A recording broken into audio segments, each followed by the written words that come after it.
the Pacers and the Thunder, and the Mm, Pacers stole game one. So the question that we have is, are people underestimating the Pacers after the Pacers come back to steal game one of the NBA Finals? Cuzzo, did the Pacers get disrespected, or are they being underestimated?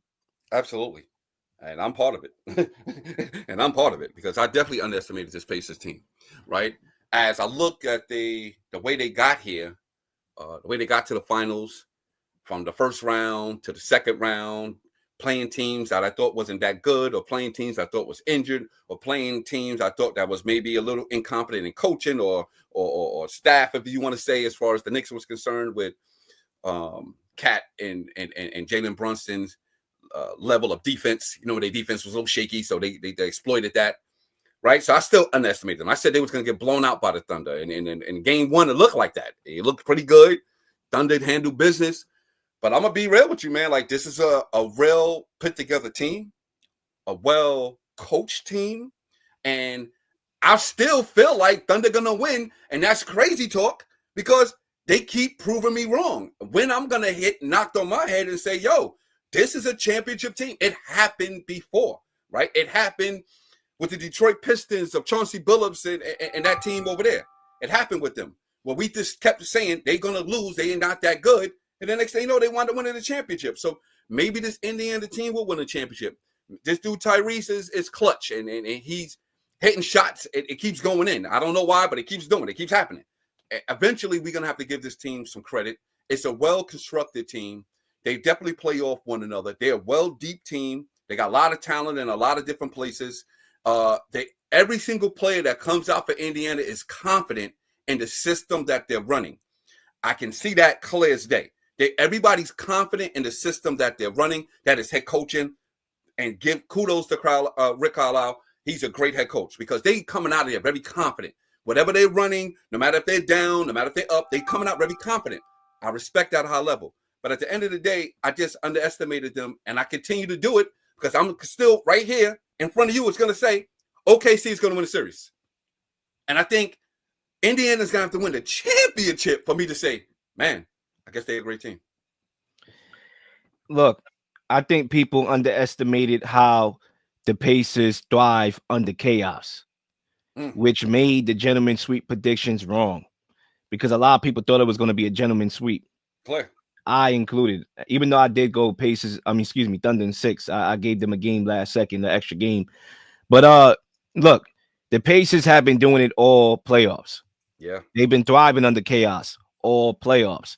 And the one thing about them that I like, you kind of briefly mentioned how they feel comfortable in the system that they play in, and you could tell when they're trailing, they still stick to the game plan. They continue to share the ball.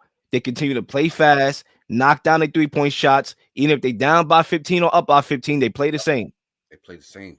The Knicks were also, known as the comeback kids. Obviously consecutive 20-point deficits on the road against Boston in game 1 and 2. So they shared like a similar model when they played each other, the Pacers and the Knicks, which was keep the game close and allow the PG to bring us home.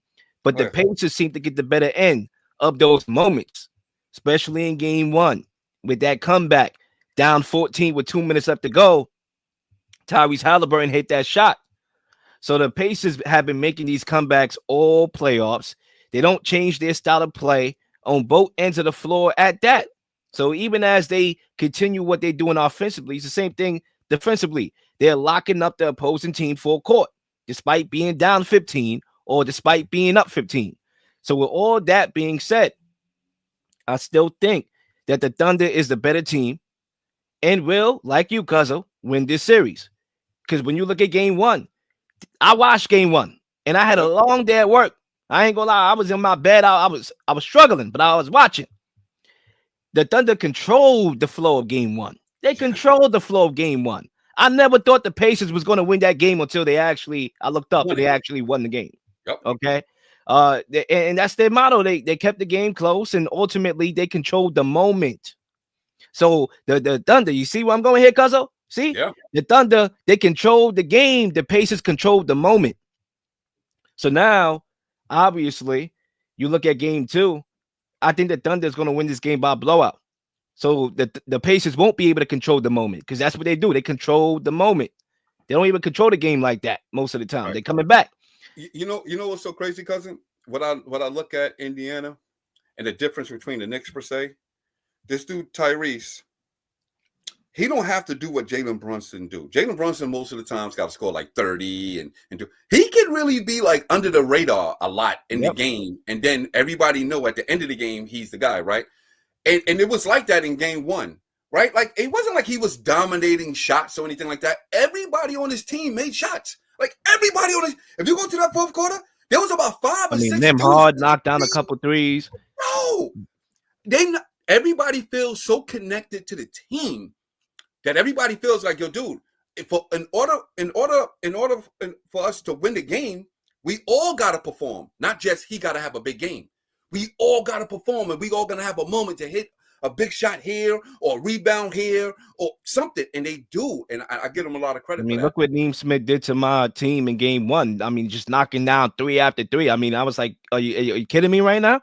And Yeah, and that's what the Thunder is going to have to do more consistently is get outside contributors to step up more consistently. Like, for example, Chet Holmgren only scored 6 points. six He got points to too. up that in game two. Jalen Williams went 6 for 19 in game one. He got to up that in game two. We know Yeah, the Thunder is going to bring it defensively. We know that they're a very great defensive team. And we right. also know that they can sharpen their offense a little bit from stagnations. Okay. So Yeah, again, I don't think the Thunder had played their best, even though they controlled the flow of the game in game one, because clearly their outside contributors did not contribute. So I'm expecting a big game two from them tonight. I'm expecting a blowout. And ultimately, I'm expecting them to win this series still in 6 games.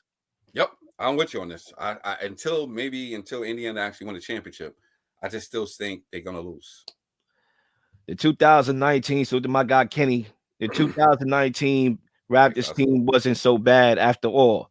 So much for Kawhi, Carrion, Siakam, OG, and Van Fleet all have found success after. Absolutely. Excellent point. I agree with that Absolutely. wholeheartedly. Because Fred, we could start individually with these guys. Fred, I mean, he started off the Warriors series, a no show, and then this guy could not miss out there. He was like Yes. Steph knocking down shot after shot. He had the hot hand. Obviously, Siakam was very Yes. crucial in that last series against my team. We had no answer I for his told you that. game. I So told he that was was my X factor. definitely that was your X factor, and you were Yeah. right. So when we previewed that series, OG, we know what he could do on both sides of the ball. Yeah, I agree. That Raptors team is very underrated. A lot of people don't give Very. them credit because of all the injuries that the Warriors had with Klay Thompson's ACL injury, with Kevin Durant's Kevin Durant. Achilles tear. So they Yeah. definitely get disrespected. But that team was a very good team, especially when you add Absolutely. Kawhi to the picture and you have Lowry, who his Woo. championship DNA, and Yep. playoff experience. So yeah, that was a very good team that year. I agree with that. Yeah. And I agree that the Indiana didn't play their best either because they had how many turnovers? Like 25 turnovers, 26 turnovers, you I know? think. Yeah. So I do believe both teams did not play their best. So that, yeah, that's a very good point. We'll see who played their best tonight.